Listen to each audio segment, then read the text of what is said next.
addressing the crisis: meth, crack, crocodile, ISO, fentanyl, and trank in America. Good evening, everyone. I want to start by thanking each of you for being here today. Whether you're here out of concern for loved ones, a desire to learn more, or simply because you're part of the community that's been affected by this ongoing crisis, your presence matters. What we're discussing today isn't just about drugs. It's about people. It's about the lives that have been torn apart, the families that have been devastated, and the communities that are on the front lines of a war most of us never signed up to fight. It's about the substances: meth, crack, crocodile, ISO, fentanyl, and trank that are flooding into our inner cities and crossing our borders, leaving destruction in their wake. But it's also about solutions, because while it's important to acknowledge the problem, we also need to talk about what we can do to fix it.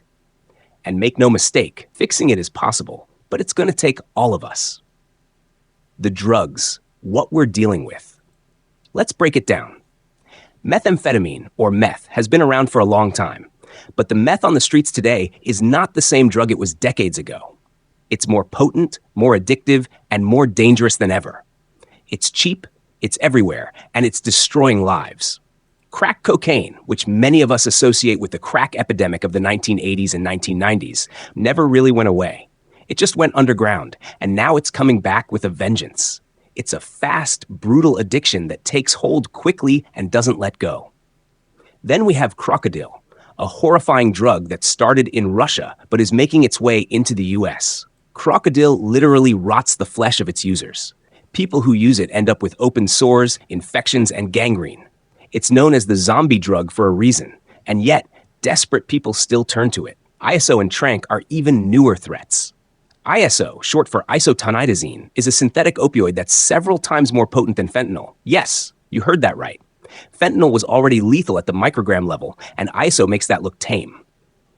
Trank, or xylazine, is a veterinary tranquilizer that's being mixed with fentanyl to create a deadly combo that's nearly impossible to reverse with Narcan, the overdose reversal drug. Finally, there's fentanyl itself, the deadliest drug we've ever seen on our streets. It's cheap, easy to smuggle, and so potent that even touching a small amount can be deadly.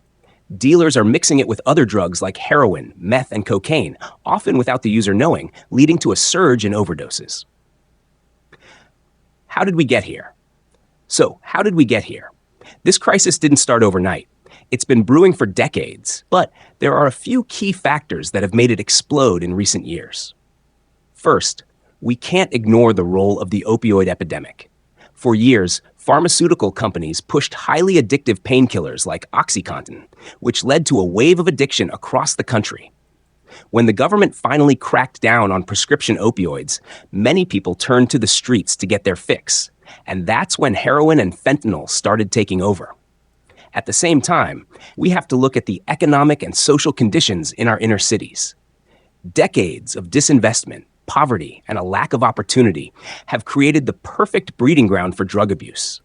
When people feel hopeless, when they don't see a future for themselves, drugs become an escape. And once you're hooked, getting out is nearly impossible without help. The third piece of the puzzle is our border. Drugs like fentanyl and ISO are being manufactured in places like China and Mexico and smuggled across the US border. Criminal organizations are profiting from the destruction of American lives, and our current systems are struggling to keep up. The impact: lives lost, communities devastated. Let me put this in real terms. Last year alone, over 100,000 Americans died from drug overdoses. That's more than car accidents, gun violence, or suicides. It's one of the leading causes of death for people under 50. Think about that. These aren't just numbers on a page. These are people, brothers, sisters, mothers, fathers, friends, people who had hopes, dreams, and futures that were stolen by addiction. The impact on our inner cities has been particularly devastating. Neighborhoods that were already struggling with poverty and crime are now being ravaged by drugs. Schools are losing students. Businesses are closing their doors.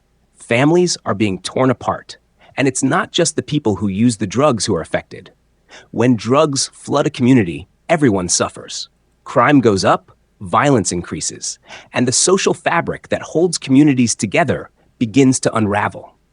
We're also seeing a disturbing rise in homelessness, especially among young people.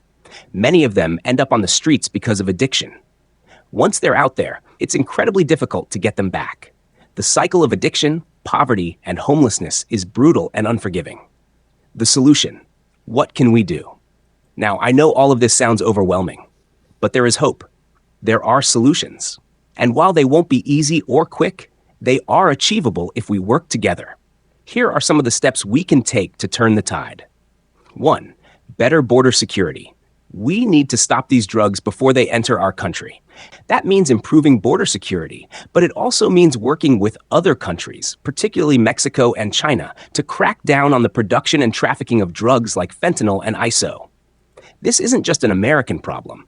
It's a global problem, and we need a global solution. Chapter 2. Increased access to treatment. We can't arrest our way out of this crisis. Addiction is a disease, and we need to treat it like one. That means making sure that anyone who wants help can get it, whether they're in the inner city or a rural town. We need more treatment centers, more mental health services, and more support for people in recovery. And we need to stop stigmatizing addiction. People who are struggling with addiction aren't criminals. They're people who need help. 3. Harm reduction. In the short term, we need to focus on keeping people alive. Harm reduction strategies, like needle exchange programs, safe injection sites, and widespread access to Narcan, can save lives. These programs might be controversial, but the evidence is clear. They work. They don't encourage drug use, they prevent overdoses, and the spread of diseases like HIV and hepatitis.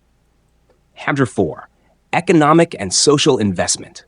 We can't just treat the symptoms of this crisis. We need to address the root causes. That means investing in our inner cities, creating jobs, improving education, and giving people a reason to hope. It means addressing the systemic inequalities that have left so many communities vulnerable to drugs in the first place. 5. Education and prevention. Finally, we need to do a better job of educating people, especially young people, about the dangers of these drugs. That means going beyond the Just Say No campaigns of the past and having real, honest conversations about addiction.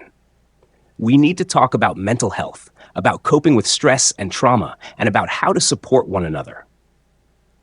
Conclusion: the time to act is now. This crisis won't solve itself, and it won't go away if we ignore it. But if we take action, if we come together as communities, as a nation, and as global citizens, we can turn the tide. We can save lives, we can rebuild our neighborhoods, and we can give people a reason to hope again. Thank you.